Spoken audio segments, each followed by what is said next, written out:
quiero animarte a escuchar una palabra de parte de Dios para tu vida. Amén.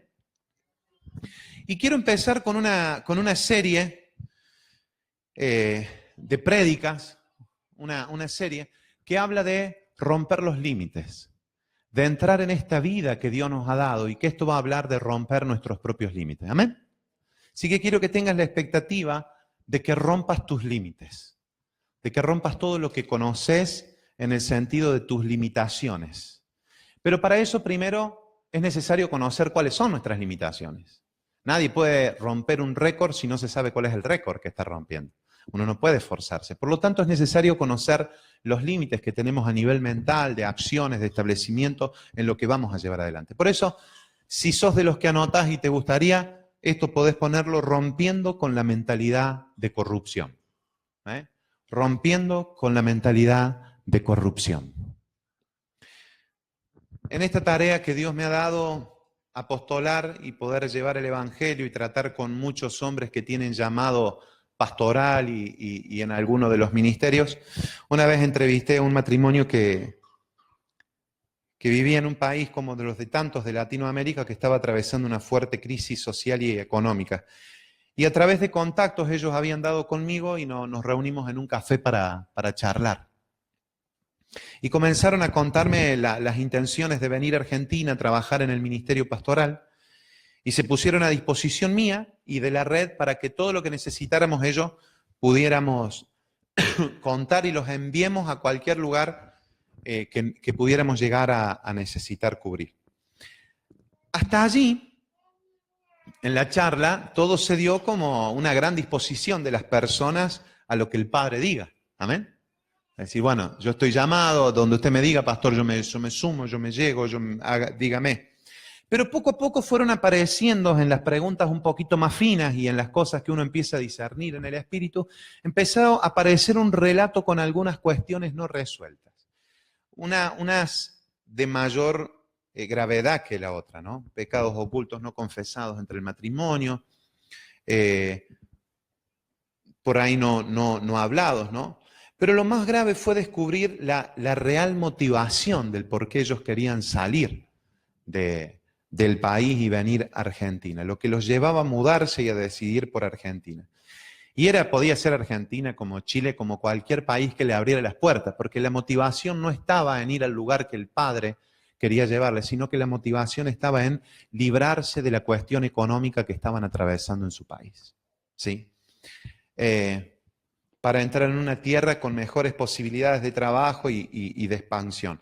Argentina, a comparación, ¿sí?, de este país, presenta y presentaba algunos sistemas de salud que ellos no tenían, estudios públicos como los que tenemos sin ningún tipo de costo, posibilidades para vivir y trabajar y envejecer un poco más tranquilos. Y si bien anhelar el bien material no está mal, mejoras para tu propia vida no está mal, pero sí está mal cuando yo corrompo, entro con una mente corrupta y cuando dejo que la corrupción de mi mente me haga creer que yo le entrego todo a Dios por la motivación de servirlo, cuando en realidad le estoy entregando todo a Dios para sacarme un beneficio propio. Hay gente que dice entregar todo para Dios, pero termina entregándolo todo para que Dios le recompense por causa del sacrificio que dio de darlo todo, ¿se entiende?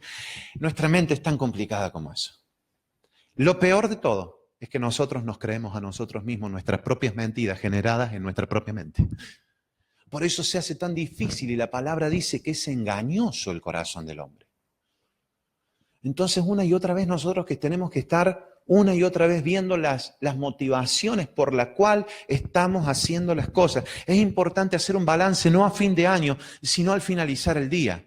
¿Con qué hice lo que hice? ¿Por qué hice lo que hice? ¿En qué hice lo que hice? Nosotros, queridos, somos servidores públicos del cuerpo y somos eficientes. La palabra dice que nos ha llamado a ser ministros competentes de un nuevo pacto. O sea, administradores del cuerpo de Cristo. Y dice que la competencia, no de la competencia de ver a quién le va mejor, sino competente en el sentido de tener todas las facultades, todas las propiedades establecidas para poder hacerlo, toda la capacidad.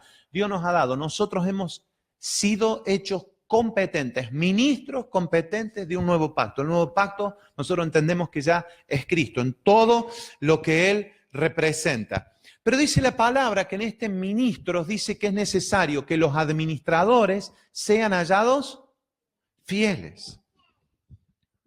Por lo tanto, nosotros estamos en este tiempo, en este 2018, hablando de vivir en el Espíritu. Y vivir en el Espíritu no es otra cosa que vivir para la voluntad del Padre, para que la voluntad del Padre pueda manifestarse aquí en la tierra. Por eso quiero decirte esto, Dios no te crea falsas expectativas. Podés llegar a un lugar que te prometan cosas, pero que Dios no está prometiendo. Aunque Dios está interesado en que a nosotros nos vaya bien, aunque Dios está interesado y tiene pensamiento de bien sobre nosotros y quiere hacernos el bien sobre nosotros. El problema es que nosotros muchas veces generamos necesidades que ni siquiera lo son. ¿Se entiende lo que estoy hablando? Generamos en nuestra vida necesidades que no son tales. Y esto nos lleva a entrar en un sistema de vorágine de cosas para llegar a eso que el mundo está hablando.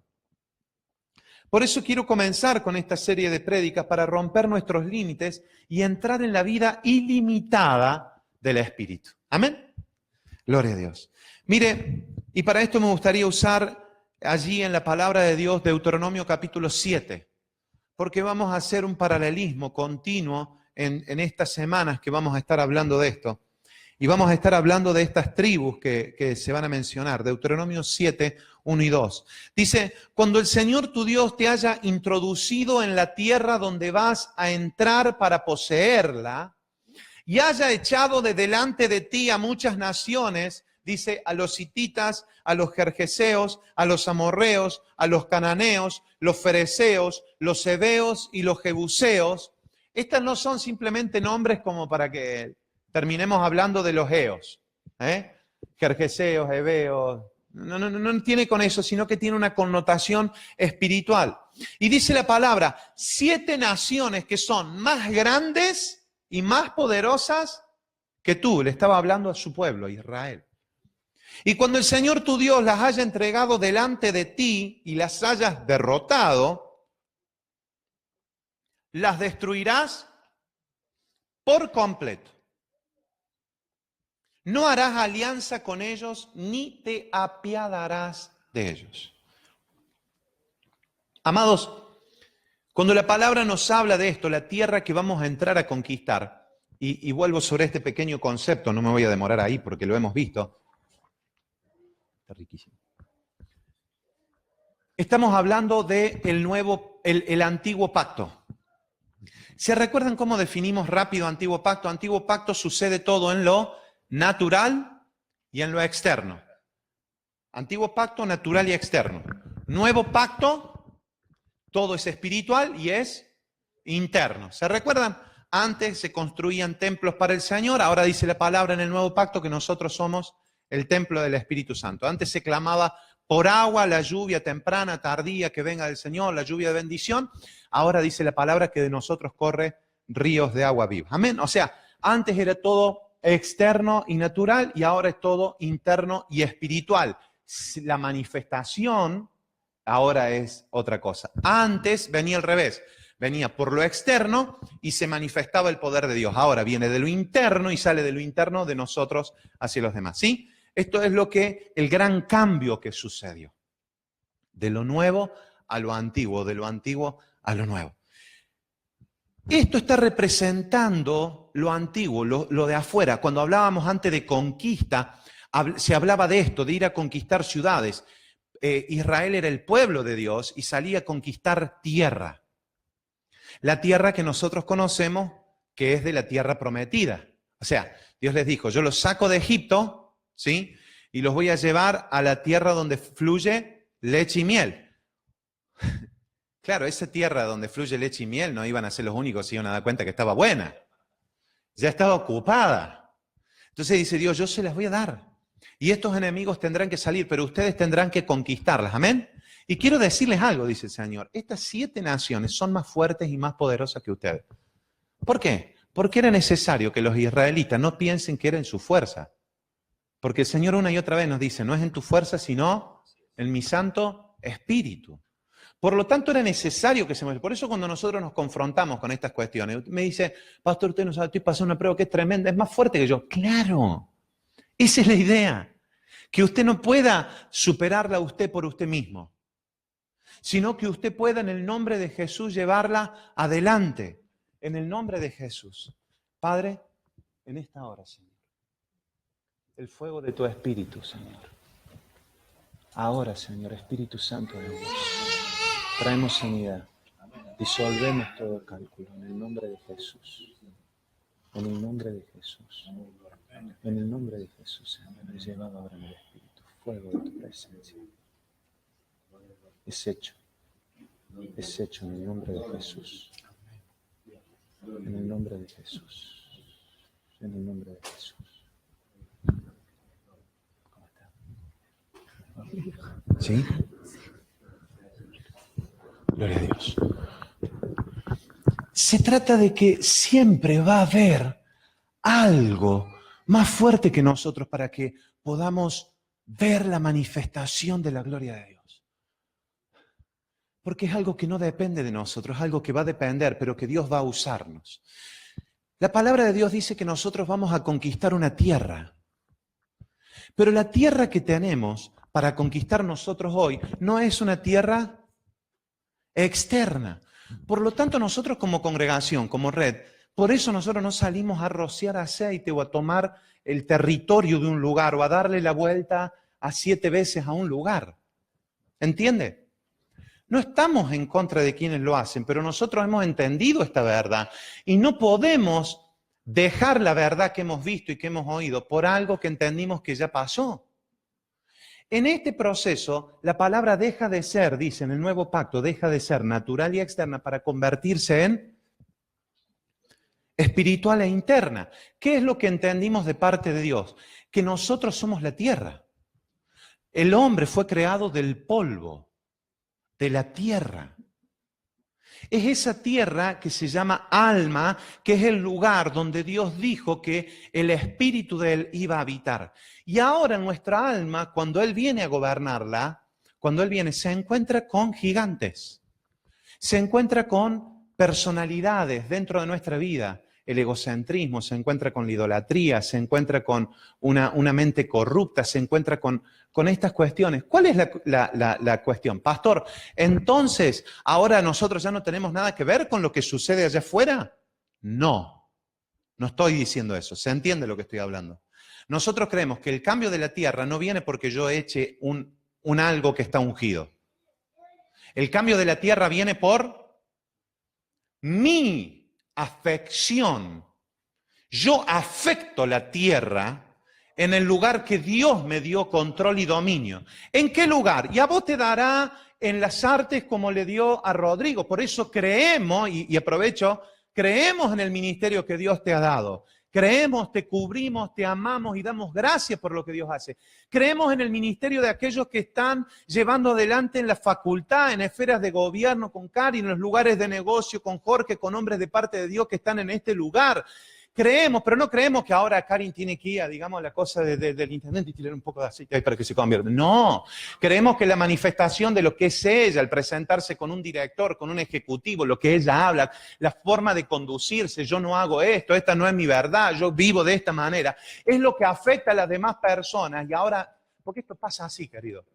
Si vos no sos un chismoso y no dejás que se murmuree delante de tu vida, quiero decirte algo. Cuando llegues delante de un grupito que está hablando mal de alguien y te hiciste presente, la gente milagrosamente cambia de tema.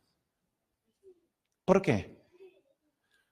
Porque lo que portás afecta en el exterior. ¿Se entiende? Entonces ya no se trató de algo que tiré, sino se trata de un gobierno de Dios sobre mi vida. Yo no soy corrupto ante esto.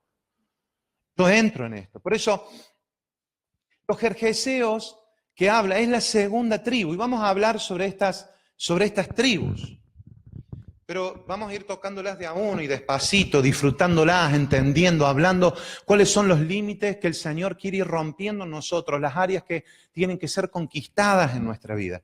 Los Gergeseos es la segunda de las naciones para la conquista de la tierra prometida, o sea, de tu alma. Así como también lo es en cuanto al rompimiento de tus límites. Cada una de estas naciones hoy tienen un sentido espiritual por el cual nosotros debemos atravesar y salir victoriosos. Así que te pido que entiendas cuál es el sentido espiritual que tiene esta nación. El nombre de este pueblo, Girgashi, significa habitante de piso arcilloso, morador en lugares de barro. Piso arcilloso, morador en lugares de barro. Sabemos que eran descendientes de Canaán y que ocupaban el territorio al este del mar de Galilea cuando Israel entró en la tierra prometida. Según lo que leemos en el diccionario bíblico, esto usted va y busca Gergeseo y le va a aparecer esto, del hebreo Girgashi, que habita morador en suelo arcilloso, tribu de la Palestina occidental, que descendían de Canaán. Nada se sabe de este pueblo por fuentes extra bíblicas, o sea, no dejaron huella a nivel de ruinas como pudieron haber dejado otros pueblos, ¿sí? Se habla 7 veces en ella en el Antiguo Testamento. Y se menciona una más en el Nuevo Testamento, y hace mención de ellos en un pasaje poco conocido, en una versión poco conocida. Siempre tendemos a leer el endemoniado de Gadareno de una manera, pero ahí se tiende a usar el de Marcos. Pero mire lo que dice en Mateos. Y esta mención la hallamos ahí en Mateos 8:28. Cuando llegó a la otra orilla, a la tierra de los Gadarenos, vinieron a su encuentro 2 endemoniados que salían de los sepulcros, feroces en gran manera, tanto que nadie podía pasar por aquel camino. Endemoniados, feroces en gran manera, tanto que no podía pasar nadie por aquel camino, dice la palabra. Esta traducción como Gadarenos, en el original y según los manuscritos antiguos, son los Gergeseos. Y vamos a verlo simplemente si usted tiene allí la Biblia en el teléfono, no para que se ponga a revisar el WhatsApp, pero si tiene la Biblia ahí, usted puede ir a la Reina Valera 1909 y le va a aparecer. Tiene esta traducción, la 1909. Y como él hubo llegado en la otra ribera al país de los gergesenos, le vinieron al encuentro 2 endemoniados que salían de los sepulcros, fieros en gran manera, que nadie podía pasar por aquel camino. Los gergesenos son los gergeseos. Es una pequeña variante de la palabra, ¿no? Cuando Jesús quiere entrar en aquel territorio, escuche esto por favor, cuando Jesús quiere entrar en aquel territorio, una fuerte oposición, como una tormenta, se manifiesta. ¿Se recuerda cuando él dice crucemos del otro lado? Y está con los discípulos y él se echa a dormir. Hay una fuerte oposición, como una tormenta sobre la región. Y Jesús termina de ministrar y da la orden de que se cruce del otro lado. Pero al estar en el medio del lago, la tormenta quiso impedir el desembarco de Jesús en la otra ribera. Entonces, como sabemos, Jesús se levanta, calma la tempestad y ordena al mar y a la tormenta callar y enmudecer. Lucas 8, 23 y 25 dice, y mientras navegaban él se durmió. Entonces se desató una tormenta sobre el lago, de modo que la barca comenzó a inundarse y corría en gran peligro. Los discípulos fueron a despertarlo. Maestro, maestro, nos vamos a ahogar, gritaron. Él se levantó y reprendió al viento y a las olas. La tormenta se apaciguó y todo quedó tranquilo. A mí me gusta esa versión que dice, ¡calla! ¡Enmudece! Le da la orden y la tormenta tiene que menguar. ¿Dónde está la fe de ustedes? Se da vuelta y les mira. Con temor y asombro ellos se decían unos a otros, ¿quién es este? ¿Quién es este? Que aún los vientos y las tormentas le responden. ¿Te estás maravillando de Cristo? Yo, más allá de la poca fe de los discípulos, me encanta que se hayan sorprendido. ¿Quién es? Porque esa pregunta, ¿quién es?, te ayuda a buscar quién es. Quien no se hace pregunta vive una vida totalmente estéril. Hace una vida totalmente monótona. ¿Quién es? Y luego dice la palabra que son recibidos por 2 endemoniados que salían del cementerio.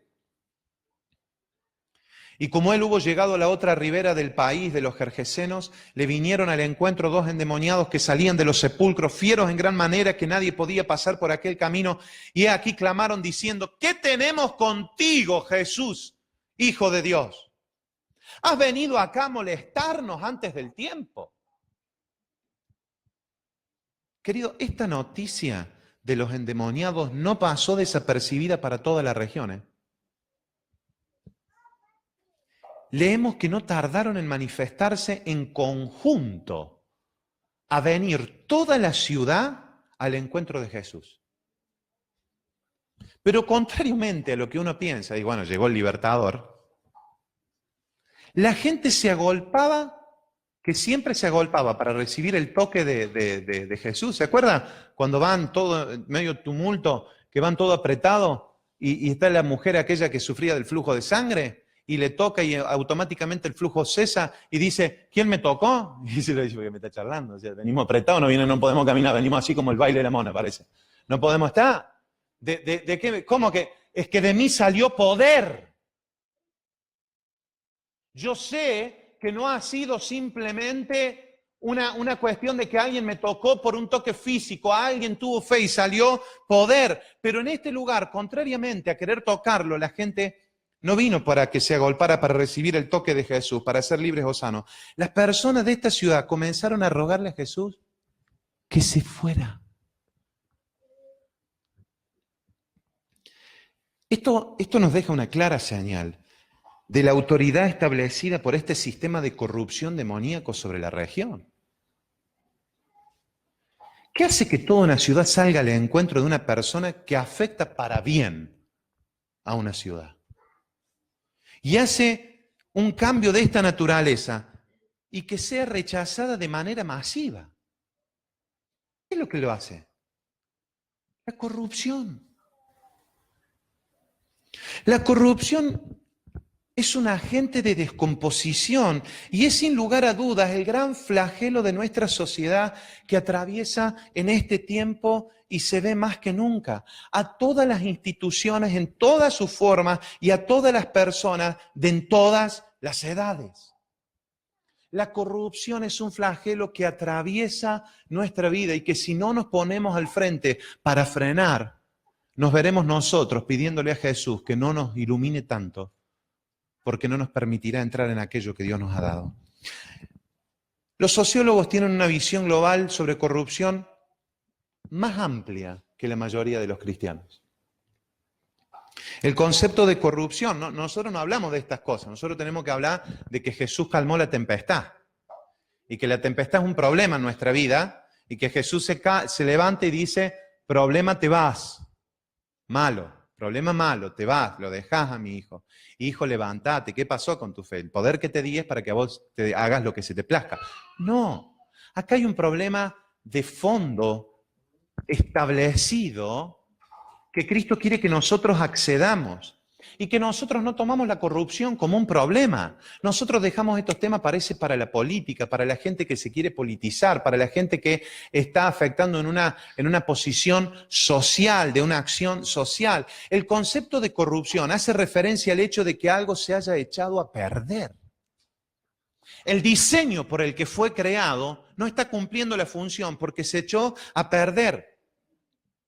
Que pase a un estado de pudrición o de perversión y que se alteran las propiedades básicas de lo que el ADN de esa persona o el proyecto tenía, se tire a la pérdida. Y pasando a ser su estado mucho peor, mucho más turbio, mucho más negativo. Probablemente existan 2 acepciones del término.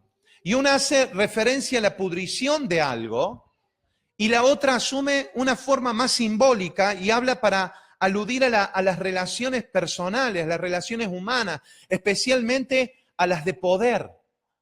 En primer lugar, cuando la corrupción entra en juego, lo primero que entra en juego es la muerte.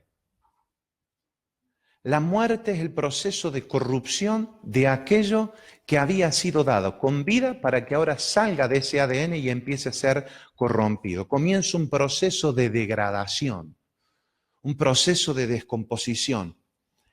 La corrupción puede definirse para utilizar cargos por beneficio propio en un lugar de servir a los demás. ¿Está entendiendo lo que le digo? Se recuerda, arranqué, nosotros somos ministros competentes de un nuevo pacto y es necesario que los administradores sean hallados fieles. ¿Para qué? Para administrar el cuerpo de Cristo. Nosotros no nos acercamos a Cristo con una mentalidad corrupta para ver cuál es el beneficio que yo tengo por causa de lo que estoy haciendo. Una mentalidad corrupta es cuando yo digo hacer algo para Dios, pero en realidad lo estoy haciendo para un beneficio mío. Sé que si hago esto para Dios, dice la palabra que Dios no es deudor de nadie, entonces lo hago para que Él me... ¿Se entiende? Por eso es que a mí me cuesta mucho hablar de los temas del beneficio de esto. Y entiéndase, los conozco, pero aún tengo miedo de mi propio interés, porque durante muchos años he sido una persona muy interesada. Entonces, aún cuando Dios me dice que yo voy a tener recompensa en los cielos, ni siquiera pienso hacer las cosas por la recompensa en los cielos. No hagan tesoros aquí donde los ladrones y la polilla se lo comen, sino háganlo en los cielos. Ni siquiera por eso lo hago por agradar al Padre. Me parece la motivación más correcta. Me parece que es por amor. El amor da todo sin esperar nada a cambio. Ese es un amor puro. Cuando decís que amás al mundo, pero te enojas con la gente del mundo porque no te responde de la manera que vos tenés estipulado, eso no es amor. Eso es interés en conseguir un fruto de la otra persona. Cuando en un matrimonio vas a decir, bueno, pero yo hice esto. Vos lo hiciste entonces no por amor, lo hiciste para conseguir algo a cambio. Tu motivación es incorrecta. Entonces, estos son los procesos de los cuales necesitamos salir para que nuestra mente sea ilimitada y vivir la vida del Espíritu.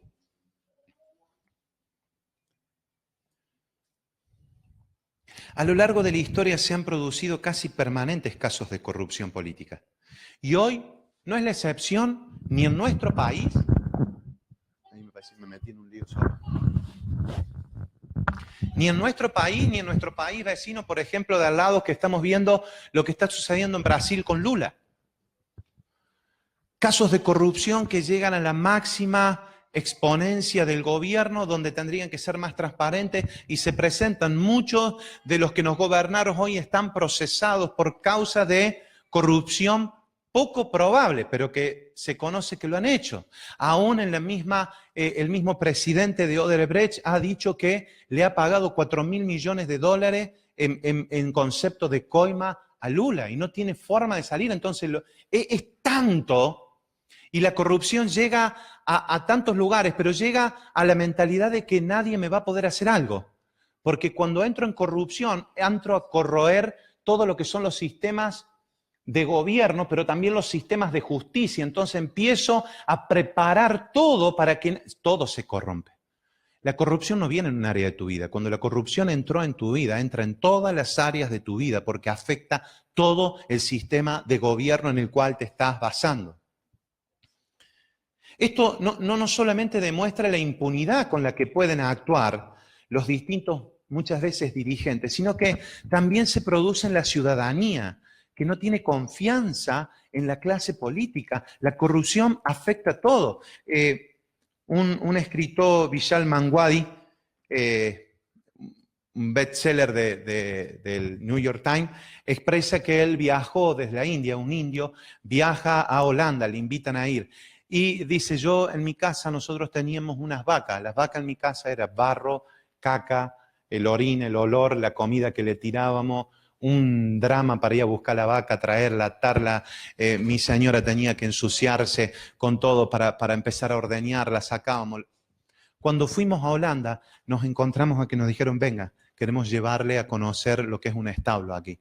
Y lo llevaron y el tipo entra, y tuve la oportunidad no en Holanda, sino en Nueva Zelanda, que son quienes compraron toda la maquinaria.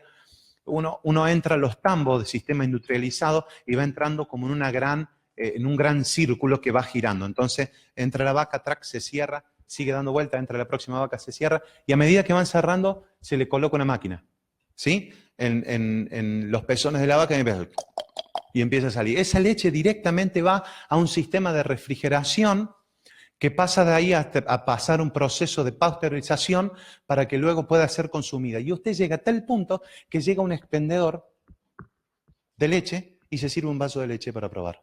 Y usted tiene que poner el vaso de leche 10 centavos de dólar. ¡Plic! Y dice este hombre que se empieza a reír y dice, si esto estuviese en India, no le ponemos nunca. Dice, no, nos llevamos la leche, nos tomamos toda la leche y no le ponemos ninguna moneda. Entonces dice que el holandés le dice, claro, ese es el problema de la corrupción. El problema de la corrupción es que hace que no pagues. Entonces, el dueño del lugar tiene que colocar a alguien para que contrate. Y ese alguien tiene un costo. ¿Quién te pensás que paga ese costo? Lo terminás pagando vos en el precio. Pero como está ese alguien, viendo que nadie sume, el gobierno piensa, entonces si este puso a alguien para que no lo estafen es porque tiene una mente de estafador. ¿Cómo yo sé que no le está poniendo agua a la leche? Entonces necesitan empezar a buscar un inspector para ver que esa leche no esté adulterada. Entonces se incrementa un costo más que de una u otra manera te va a llegar por impuesto de alguna otra forma y se incrementa el precio de la leche. Entonces, si el gobierno dice eso, lo que dice el productor es, si ellos lo colocan porque saben que nosotros tenemos esto, ¿qué es lo que hago? Le pago una coima directamente. ¿Y a dónde va a parar? Todo esto se arma una bola donde termina costando, lo que terminaba costando 10 centavos, termina costando entre 40 y 50 centavos el litro. Entonces se trajo una enseñanza muy fuerte para él. Y dice, cuando presenté esto, estaba en Egipto presentando esto y les conté del caso. Y uno de los universitarios, los egipcios, se empezó a reír. Y dice, ¿por qué te causa risa? Y dice, no, ustedes dicen, yo vienen tomado la leche, nosotros nos afanamos hasta las vacas, dice. O sea, el sistema de corrupción está tan metido adentro que muchas veces nosotros vivimos en la viveza criolla. Y esta viveza nos ha hecho entrar en un sistema de corrupción que no nos damos cuenta que los que pagamos este sistema de corrupción somos nosotros mismos. Por no vivir en la verdad que nos habita y no permitir que la vida de Cristo sea en nosotros. La corrupción existe en todo tipo de organizaciones en donde siempre hay un prestador de servicio y se aprovechan las facultades que tienen para sacar provecho de un tipo económico. Querido, la historia de la corrupción se encuentra, la primera se inicia allí en el jardín del Edén con Eva al aceptar un falso trato para conseguir un beneficio personal que le estaba ofreciendo el diablo, que el diablo no tenía para dárselo, pero se lo ofreció. Y Eva aceptó en ese precio llevarlo adelante. La corrupción existe en la iglesia y se deben levantar los valores, escuche bien, aunque no le guste, éticos, morales, por causa de la vida espiritual que hay en la iglesia, para verdaderamente ser sal y ser luz de la tierra. Porque dice la palabra en 1 de Pedro capítulo 4, 17, porque es tiempo de que el juicio comience por la casa de Dios. El nivel de justicia tiene que crecer en medio de nosotros y eso nosotros estamos siendo establecidos ¿para qué? Porque si no hay justicia en nosotros, el parámetro que Dios tiene para juzgar el mundo somos nosotros. Pero si nosotros habitamos en corrupción, ¿con qué parámetro entonces juzgará Dios al mundo? Si la vara de comparación no tiene con qué. El anhelo profundo de la creación es aguardar ansiosamente la revelación de los hijos de Dios. La corrupción se manifiesta en nuestra vida cuando no estamos manifestando aquello para lo cual fuimos establecidos como ministros competentes. La corrupción se hace verdad en mi vida, ya no en las esferas de gobierno, en mi vida, en el gobierno mío propio. En el levantarme hoy, haber hecho mi cama, haberme cepillado los dientes, ayer haber hecho una buena administración de mi cuerpo, terminando con un baño o comenzando hoy con un baño, hablándole hoy a mis hijos de la verdad de Cristo, estableciendo el tiempo correspondiente de un altar familiar. La corrupción comienza cuando yo no ejecuto los valores mínimos e indispensables, porque aquellos que logran llevar adelante aquellas mínimas cosas se sienten fortalecidos para seguir andando en este sistema. Pero cuando todo da igual, es un claro signo de que hemos entrado con una mente de corrupción. La palabra dice, porque la creación fue sometida a vanidad, no de su propia voluntad, sino por causa de aquel que la sometió, en la esperanza de que la creación misma será también liberada de la esclavitud de la corrupción. Escuche, la creación misma será liberada de la esclavitud de la corrupción a la libertad de la gloria de los hijos de Dios. La creación, y cuando habla de creación, ahí sí entra todo el sistema que nosotros conocemos como el reino animal, el reino mineral, el reino... Todo eso, están esperando la manifestación de los hijos, la buena administración. Entiéndame lo que quiero decirle. Un Greenpeace no necesitaría existir porque tendrían que estar los hijos para levantar lo que Dios ha dado, porque es tarea nuestra administrar los recursos naturales de la tierra. Pero pareciera que esos lugares no son para nosotros. Quiero decirte, sí son para nosotros. ¿Pero quién lo ocupó? Lo ocupó la nueva era, lo ocupó lugares de esferas de gobierno que aún a su vez vuelven a ser corruptos en sí mismos. Querido, te hablo siempre del propósito de Dios para tu vida. Hablo siempre de la necesidad del entendimiento del plan de Dios, de que salgas de lo que vos sos para entrar en el plan que Dios habla. Pero la realización del plan de Dios depende de la dimensión en la cual viven los hijos. ¿En qué dimensión vivimos? ¿En la realidad de Cristo o en la realidad de nuestra mente corrupta que siempre está tendiendo a caer? Entiéndase esto, por la fe, siendo advertido por Dios de las cosas que aún no se veían, Hebreos 11:7, con temor preparó el arca en que su casa se salvase, y por esa fe, escuche, condenó al mundo. Noé condena al mundo por la fe que le tuvo a la palabra de Dios. ¿Está entendiendo? Dios necesita un hombre que crea en aquello que está hablando, que esté dispuesto a cumplir el diseño. Un hombre condenó al mundo. No fue Dios. La fe de un hombre que le creyó, de un hombre que se estableció, que decidió no ser corrupto y fue hecho heredero de la justicia que es por la fe. Segunda de Corintios 10:5 dice, derribando argumentos y toda altivez que se levanta contra el conocimiento de Dios y trayendo cautivo todo pensamiento a la obediencia de Cristo y estando presto para castigar toda desobediencia cuando vuestra obediencia fuera perfecta. Esto de no juzgo, porque si juzgo me tengo que ver el pedazo de tronco que tengo antes de la paja en el ojo ajeno. No está diciendo, amado, no tenés que juzgar. Lo que está diciendo es, si antes de juzgar lo otro no te pudiste sacar el tronco que vos tenés, no lo hagas. Porque entonces tu juicio será humano con una mente corrupta. Y no estará en los ojos de Dios en ese lugar. Porque aquel que juzga, aquel que establece, trae justicia de Dios. Amado, nuestra asignación es la tierra. Este es el lugar donde Dios nos estableció. Porque si no fuera la tierra, no hagamos más nada, nos dediquemos a estar simplemente aquí adentro. No. Nuestra asignación es la tierra, yo lo comprendo, pero yo no puedo hacer la asignación en la tierra sin lo que Dios tiene que producir adentro mío. O sea, primero en mí y luego en la tierra. Yo soy, la unidad genera esta sinergia de la conquista del mundo. Y está bueno, nuestra meta no es conquistar la corrupción del mundo, sino... No es conquistar la corrupción del mundo, sino la de la iglesia. Nosotros tenemos que echar la corrupción fuera de nosotros para que nosotros podamos entrar en el plan que Dios tiene. Si Dios no tiene una vara de comparación, ¿cómo va a juzgar el mundo si el juicio primero comienza por la casa? Imagínese a Dios, reprendo todo el pecado que hay en el mundo. Te digo que muchos de los que estamos acá estamos fritos. Porque estamos en ese sistema. Entonces lo que Dios está diciendo, amado, tengo mucha paciencia, tengo mucho, pero dejen de pensar en ustedes, dejen de verse el ombligo, dejen de servirse a ustedes mismos. La corrupción es sin lugar a duda un sistema contra el que tendremos que confrontarnos, y no solo aquello que vemos en las instituciones, sino aquello que vemos en nuestra propia vida. Todo aquello que está fuera de la voluntad de Dios está destinado a descomponerse y por lo tanto a desaparecer tarde o temprano. De esta manera es que llegamos a la conclusión de que todo lo bueno que querramos hacer por nuestros propios medios o nuestra voluntad será corrupto.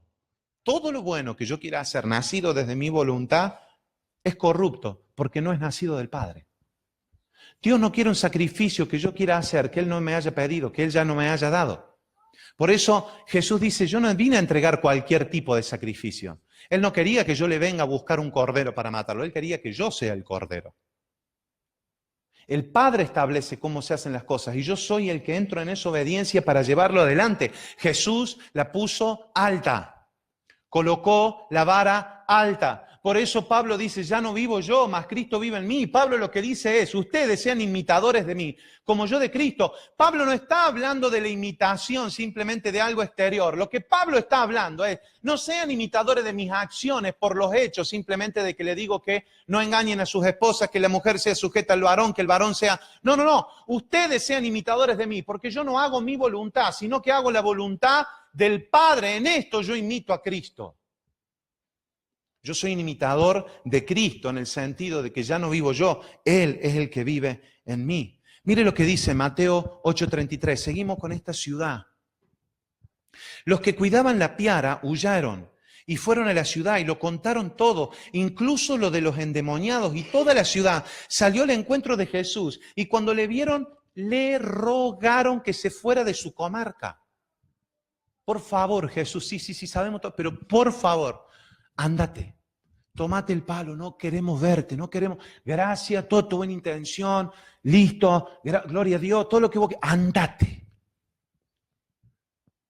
¿Le pasó esto alguna vez con alguien que usted quiso ir a ayudar? Sí, yo conozco el poder de Dios, pero... La historia continúa y es mencionado un hato de cerdos. Se calculan que eran unos 2000 animales. En el momento de la liberación de aquel muchacho, los demonios piden entrar en los cerdos, porque eran muchos y generaban gran terror. Dice la palabra específicamente, a cierta distancia de ellos había una piara de muchos cerdos estando apacentados, y los demonios le rogaban diciendo, si vas a echarnos fuera, mandanos a la piara de cerdos. Entonces él les dijo, id, y ellos salieron y entraron en los cerdos, y he aquí la piara de cerdos entera se precipitó por un despeñadero al mar y perecieron en las aguas. ¿Se recuerda qué significa Gergeseo? Habitante de piso arcilloso, morador del barro. Y acá comenzamos a ver una interesante paralelismo entre estos moradores gergeseos y las particularidades del animal que se nombra en esta historia, que es el cerdo. Hallamos una conexión espiritual que se manifiesta a nivel natural. Los cerdos aman revolcarse en el barro. Y los gergeseos, por su parte, habitaban en este tipo de lugares y se sentían a gusto en ese lugar. Levíticos 11:17 dice, y el cerdo, porque aunque tiene pezuña dividida, formando así un casco hendido, no ruña, será inmundo para vosotros. Según la ley de Moisés, el cerdo era considerado un animal inmundo, no se podía comer. Los judíos ortodoxos hasta el día de hoy no lo comen. Nosotros lo que hemos nacido, no de la ley de Moisés, sino de la ley del espíritu de vida, somos libres para hacerlo. Ahora, los gergeseos eran una de las 7 naciones enemigas que el pueblo de Israel debía desalojar y que nosotros de una u otra manera debemos desalojar de nuestra alma y con la que no debían hacer alianza. Pero una y otra vez, al no obedecer la voz de Dios, después de cientos de años, Jesús se vuelve a encontrar, señoras y señores, con la misma pelea que había tenido Moisés en el tiempo de atrás, que había tenido David en aquel tiempo. Se encuentra otra vez con una gran resistencia al querer entrar en su territorio, al liberarlos y terminar aquello que no fue cumplido por sus antecesores, por Israel. Este principio, quiero decirte algo, nos debe recordar algo. Las batallas que no peleemos y vencemos vendrán sobre nuestras generaciones futuras. Las batallas que no quieras liberar hoy serán las batallas que tendrán que liberar tus hijos o tus nietos mañana. ¿Cuál es el límite que representa esta nación para nosotros hoy? ¿Qué límite representan los gergeseos para nosotros hoy? Mire, he tenido un criadero de cerdo por más de 3 años. Y una de las particularidades del animal es la terquedad que tiene y la corta visión. Son asquerosamente tercos. Cuando un cerdo nosotros los colocábamos en las mangas, se llaman, para cuando uno los va haciendo desfilar o para vacunarlo, o para caparlo, o para subirlo a algún camión, son maderas que vienen, que le arman un pasillito en el cual no puede darse vuelta. Todo bien con todos los animales, la oveja va y la lleva, la vaca va y lleva, pero el cerdo cuando se clavó, querido. No hay picana que lo haga, teníamos picana, le pegábamos palo, se clavó el chancho ahí, y empezaba así para atrás, y estaban todos para atrás y le metía la cola el otro, y el otro lo levantaba así para arriba, y este terminaba, ahí se iba por el campo, nos corríamos el cerdo por el campo, se iba para todo lado. Imagínense, era un...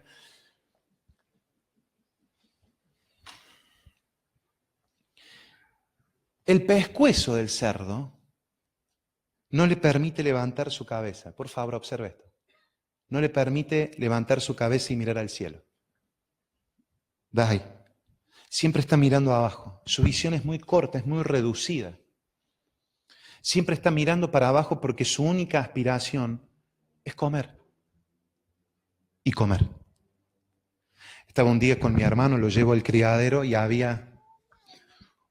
teníamos los comederos. El criadero mío era limpio, porque yo lo hacía lavar, era de pistas como esta, de cemento. Yo decía, pero pista de limpia, cerdo limpio nunca engorda, decían, ¿no? Era el dicho. Yo las tenía limpias porque teníamos gran cantidad, entonces se podían enfermar. Y llego con mi hermano y había un cerdo, una que estaba tirada, estaba haciendo pi. La otra de atrás estaba tomándole el pichí de la otra que estaba dando. Esta comiendo, tirada en el comedero, comía el maíz que estaba ahí tirada, la otra haciendo caca arriba. Usted el cerdo le tira lo que le tira y el cerdo lo come. Esto que no, este está criado a maíz, el cerdo come de todo, se comía, entonces usted tiene que ir viendo también lo que come porque eso genera que le está faltando algo, alguna vitamina o alguna sal o algo, entonces tienden a comer el cemento, tienden a comer la madera. Hay muchos que los tiran los basureros porque los crían en los basureros porque comen pañal recién hecho, no tienen problema, el cerdo se come todo, todo. De hecho que en mi familia hay una historia, no sé si es verdad, pero mi papá me dice que sí, que un tío abuelo lo comieron unos cerdos. Fue al chiquero, se desmayó y murió, sí, quedó comido. Y ve a una chancha enojada cuando le quiere ir a sacar un cerdo. O sea, no se va a poner... Nosotros cuando íbamos a comprarlo del campo, bueno, me pongo acá con las historias, dice Sabri ya. Cuando íbamos a comprar el campo, lo íbamos a correr nosotros, agarrábamos la chancha y empezaba el cerdo. ¡Uy! Y venía la chancha allí, yo salía, me tiraba como volando por los alambrados porque te agarra la chancha y no le importa nada, te muere, tiene unos dientes. Los colmillos de los machos son unas cosas que le salen así. De hecho, cuando se cruzaban los padrillos, una vuelta crucé venía un Yorkshire que recién compraba, una fortuna, tenía mejor papeles que yo. Y venía un chancho, un Landra, grandote, Roberto se llama. Venía Roberto así caminando y viene el otro. No le habíamos alcanzado a poner nombre, un colorado, hermoso. Y lo ve y le hace... Me lo abrió de acá. Clavó el colmillo y lo abrió. Vivió, pero quedó todo achuscado. Lo abrió. O sea, son animales. Siempre está mirando para abajo. Y no importa, ellos van a comer porque lo que están pensando es en comer. Usted le da lo que le da y ellos lo comen el tiempo que sea necesario. Quedan tan absorbidos. Estas son las personas que quedan absorbidas en lo terrenal. Tan absorbidas por lo terrenal que experimentan un desgano y desprecio por todo lo que tiene que ver lo espiritual.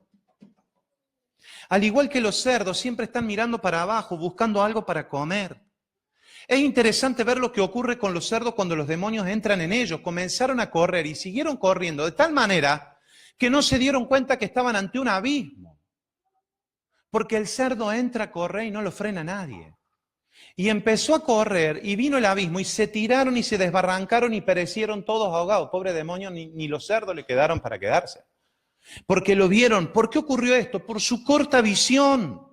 Las personas que no logran romper con esta limitación se encuentran envueltas y enredadas en tomar decisiones emocionales continuamente de una forma impulsiva, movidas de una manera corrupta de pensar, tal como el pueblo jerjeseo. Se convierten en personas desenfrenadas que no logran asentarse en un lugar y echar raíces. O pueden permanecer afianzados a su nido de comodidad, mirando lo terrenal como el objeto de su vida. Una mentalidad jerjesea obliga a tener una visión corta del reino de Dios. Te enseña a mirar para vos, teniendo como consecuencia una vida que ha ido de lucha en lucha sin victorias. Hace que te acostumbres al menudeo, a lo cotidiano, sin tener un norte, un propósito más grande, algo a qué aspirar. Provoca el vivir una vida conforme al nivel de la mediocridad, al nivel de que, bueno, así es lo que damos. Nadie se puede hablar porque todo se justifica. Y al pasar el tiempo, quienes han tenido esta secuencia de decisiones conforme a esta mentalidad jerjesea, se dan cuenta que han sido inconstantes en los caminos que Dios les ha dado.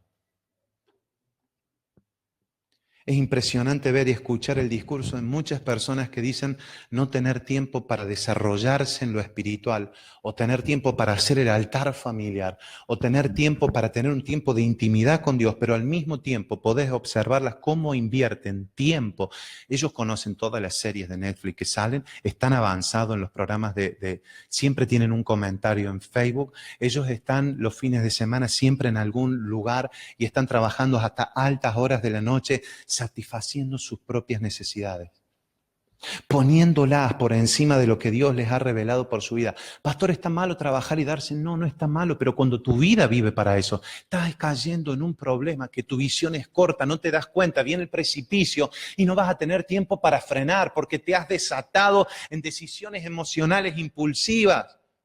Por lo tanto, no me canso de decirte que es aquí donde te das cuenta que no se trata simplemente de la revelación, aunque yo predico revelación y siempre hablo de que se trata de ver, pero no solo se trata de revelación, sino que más bien se trata de manifestar aquello que te ha sido revelado.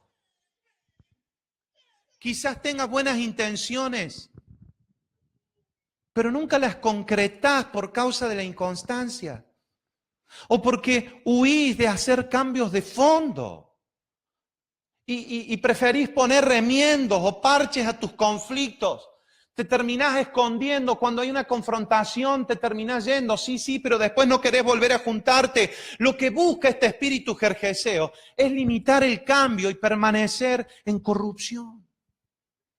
Pero nosotros estamos llamados a romper este límite. Lo conocemos y vamos a romperlo. Tenemos problemas cuando queremos que ocurra algo en el cuerpo, en la iglesia, cuando Cristo no está formado en nosotros. Tenemos problemas porque estamos anhelando algo que no tenemos. Estamos queriendo edificar una torre en la cual no tenemos el material disponible. Si alguno me quiere seguir, dice el Señor, niéguese a sí mismo, tome su cruz y sígame. En esta misma secuencia es que dice que aquel que se pone a construir una torre, primero calcula.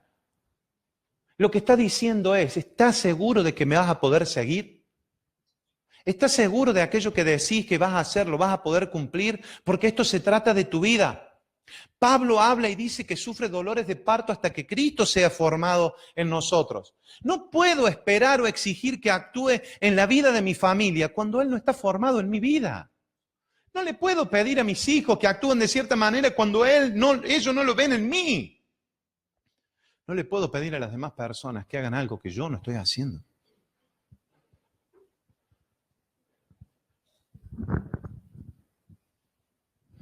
Cuando hablamos lo correcto, pero no lo estamos viviendo, aquello que hablamos se transforma en un acto de corrupción. Por favor, esto tenemos que ser radicales. Esto no es más o menos, bueno, pastor, lo estoy agarrando de a poquito. No, esto es radical. ¿Se entiende? Esto es un cambio absoluto. Esto es un cambio total. Hoy me decido radicalmente a quitar la corrupción, a quitar la mentalidad de jerjeseo dentro de mi vida.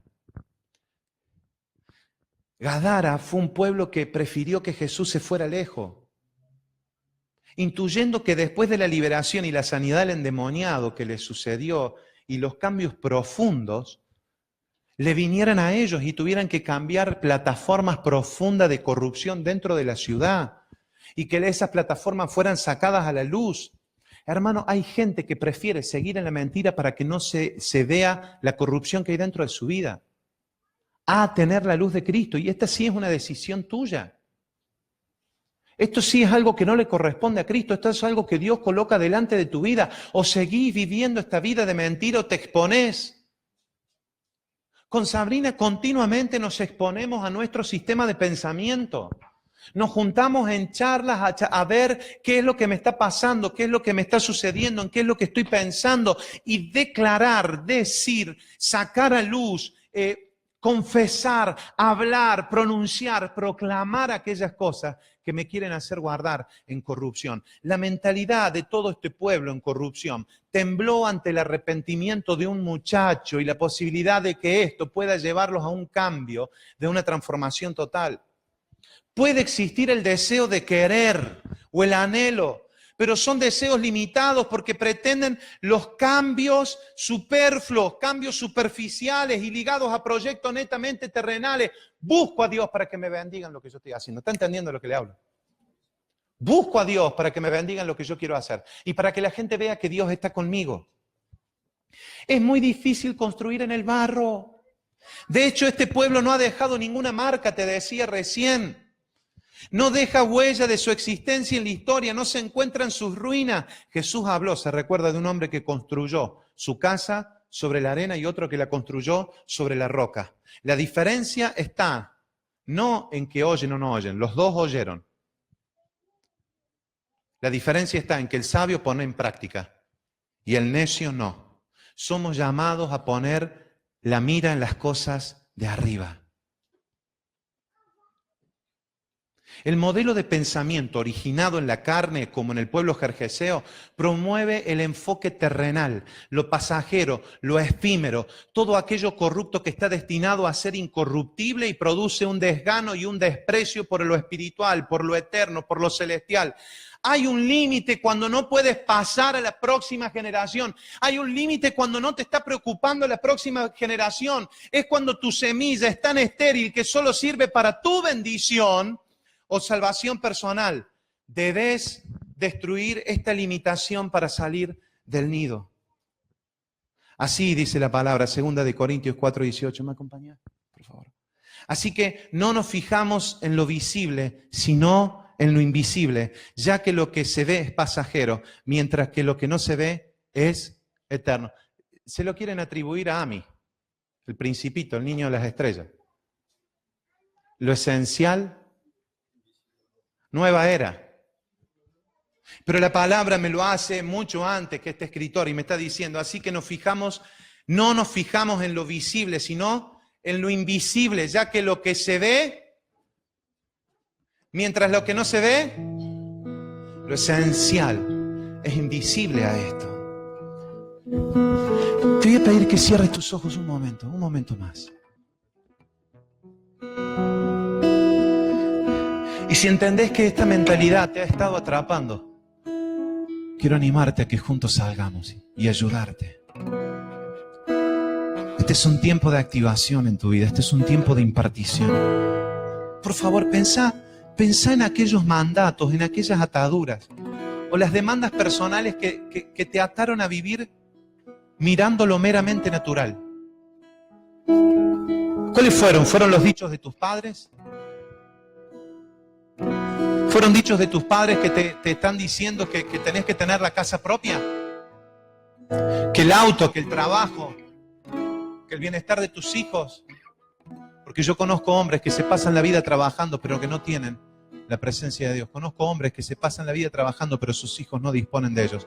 Hombres que la motivación es la correcta. Yo quiero darle lo mejor para mis hijos. Y piensan que lo mejor es algo comprado. Pero lo mejor para tus hijos nunca es algo comprado. Lo mejor para tus hijos es tu presencia. Lo mejor para tus hijos es tu vida. Lo mejor para tus hijos son tus consejos. Lo mejor para tus hijos son tus caricias. Lo mejor para tus hijos es el tiempo. Lo mejor para tu hijo es que juega la pelota. Lo mejor para tu hijo es que le peines el pelo. Lo mejor para tu hijo es que pases tiempo. Tiempo de calidad y tiempo en duración. Yo te animo a que quites tu vida y que empieces a ver aquello que te hundió el corazón en un estilo mediocre de comodidad, sin una visión espiritual de lo eterno. ¿Qué es lo que Dios quiere hacer con tus hijos?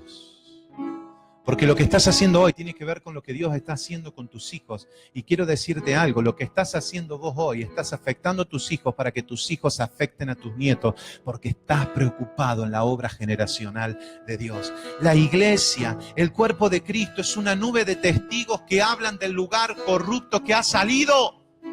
Eso es una nube de testigos. Hemos salido de la oscuridad, hemos salido de la mentira, hemos salido de la infidelidad, hemos salido de la mentira en aquellos lugares. Por eso puedes determinar la iglesia por aquellos que han salido de la necesidad de aparentar. ¿Quiénes son los que no tienen que aparentar? Que no tienen problema en decir: yo tengo esta dificultad, oren por mí, por favor, ayúdenme, he caído en pornografía, ayúdenme, he caído en blasfemia, ayúdenme, he caído en mentira, ayúdenme, me estoy endeudando hasta lugares que no puedo llegar, por favor, ayúdenme. Y ve los niveles de corrupción que son determinados conforme a lo que creemos. Y vemos familias que aparentan estar bien, pero que sus hijos dan a los gritos señales y pedidos de ayuda. Y queremos venir a disfrazarnos delante de los demás con mensajes espiritualoides que no convencen a nuestros propios hijos, porque nuestros hijos no comen de lo que hablamos, comen de lo que nosotros estamos viviendo. Si estoy predicando un cambio y yo no lo estoy pudiendo manifestar, soy corrupto. Cuando Dios comenzó a tratar con mi vida, en mi cuerpo, Dios me dijo: sos un corrupto, porque hablas que ya no hay necesidad propia, que morís a vos mismo y que ahora yo vivo. Y quiero decirte algo, Germán, yo no como de la manera en la que vos comés, ni como por los motivos que vos comés. Mi vida no es la comida, mi vida no es ser un cerdo, mi vida no es comer hasta que reviente, como dice Pablo, servirse a su propio Dios, el vientre. Esto habla Pablo. Cuando recibís la vida de Cristo y eres activado en la naturaleza, ya no estás mirando como antes lo hacía, las cosas temporales van a perder el sentido, pero no por esfuerzo, sino por la manifestación de la naturaleza que está presente en tu vida. Este sistema de corrupción, como el jerjeseo, cae por las denuncias que podemos hacer de ellos ante nuestros pares, ante la autoridad, ante la familia, ante pastores, ante gente que tenemos en la casa de vida, en nuestros altares familiares. Esos son los lugares donde tenemos que empezar a denunciar la corrupción que hay en nuestra vida para que seamos liberados. La única manera de ser libres de la corrupción es de ser de un material incorruptible. El estado de putrefacción existe solo si la materia o la naturaleza a la que está conformado permita que se lo haga. Por ejemplo, si ponemos el hierro ante el agua, se va a corroer. El óxido comenzará a ejecutar, pero si pones plástico ante el agua no lo va a hacer. ¿Cuál es la diferencia? Lo mismo que causó corrupción en el hierro no puede hacerlo en el agua, porque lo que tiene que ver es con lo que estás hecho y de lo que estás hecho. Y hay muchos de nosotros que caemos en corrupción todavía porque Cristo no se ha manifestado en muchas áreas de nuestra vida. Por eso clamo y pido que los límites sean rotos hoy para que Cristo termine de ser formados en los ámbitos que no ha sido formados. Querido, declará conmigo, ponete de pie si crees esto. Salimos del sistema de los jerjeseos y entramos en la naturaleza de Cristo. Y cuando entras te conviertes en un testigo de Él. No solo de contar lo que eras antes de conocerlo a Él, sino también en ser un testigo de sus verdades. Amplía tu mirada, comenzá a dirigirla al cielo, a lo incorruptible. Que en esta semana en nuestras casas de vida podamos empezar a denunciar la corrupción. Ay, yo no sé qué tengo de corrupto. Yo te pudiera nombrar un par de cosas si estuviese en tu casa de vida, porque primero me las veo a mí, pero también tengo la posibilidad de vernos.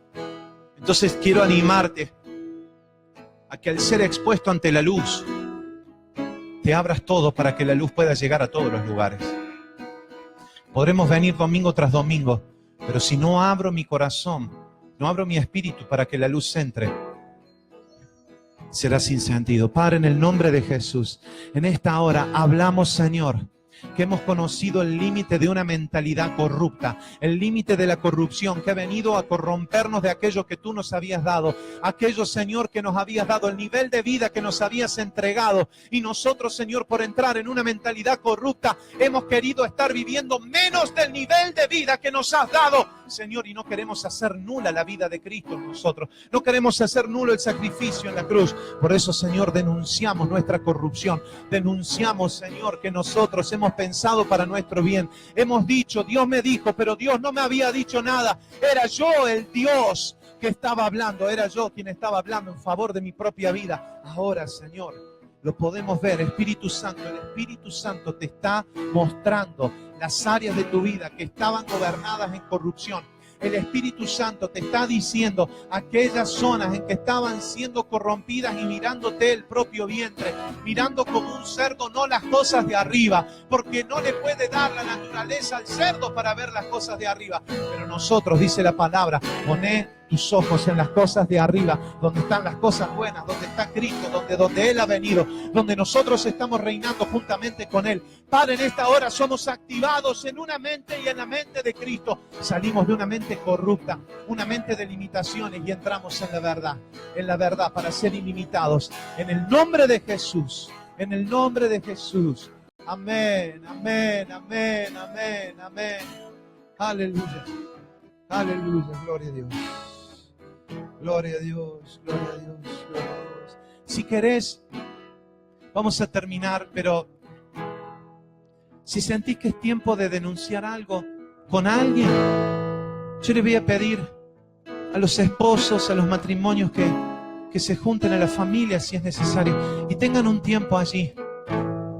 Novios, personas que nos acompañan, amigos, alguna autoridad que veas, algún pastor, y puedas decir verdaderamente, estaba limitado en mis motivaciones, estaba limitado en esto, estoy predicando de esto, pero no lo estoy viviendo.